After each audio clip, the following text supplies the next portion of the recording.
West ইন্ডিজের বিপক্ষে one day series শেষ করে বাংলাদেশ টি-20 সিরিজ খেলবে এবং সেই সিরিজটা শেষ করে আয়ারল্যান্ডের বিপক্ষে বাংলাদেশ একটি দ্বিপাক্ষিক সিরিজ খেলবে, যেখানে টেস্টও থাকবে এবং টি-20 থাকবে।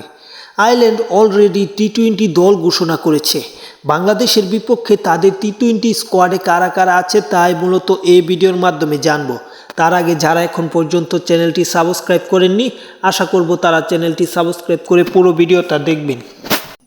পুরো ভিডিওটা দেখলে আপনারা জানতে পারবেন আয়ারল্যান্ডের এই স্কোয়াডটিতে কারা কারা আছে। পাশাপাশি যারা এখন পর্যন্ত চ্যানেলটি সাবস্ক্রাইব করেননি তারা চ্যানেলটি সাবস্ক্রাইব করবেন।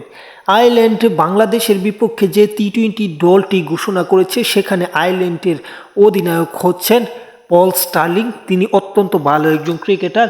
এই ক্রিকেটার বাংলাদেশে অনেক খেলেছে এবং আয়ারল্যান্ডের অভিজ্ঞ একজন ক্রিকেটার।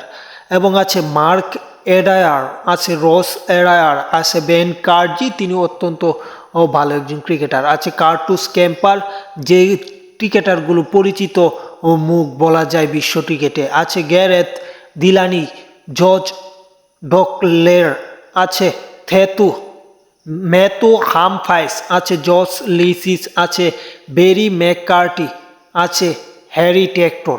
হ্যারি টেক্টর অনেক দিন যাবৎ আয়ারল্যান্ডের দলে আছে, তিনি বাংলাদেশের জন্য একজন ভয়ঙ্কর ক্রিকেটার। আছে টিম টেক্টর, আছে লরকান টাকার, আছে বেন হোয়াইটার, আছে ক্রেগ ইয়াং।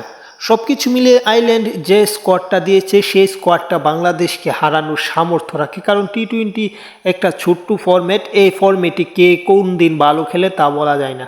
পাশাপাশি বলা যায় বাংলাদেশ ইদানিং ওয়ানডেতে খারাপ করলেও, টেস্টে খারাপ করলেও টি-20তে দারুণ ছন্দে আছে। তাই বাংলাদেশ আয়ারল্যান্ডকে হারানোর জন্য যে কোনো কিছু করতে পারে।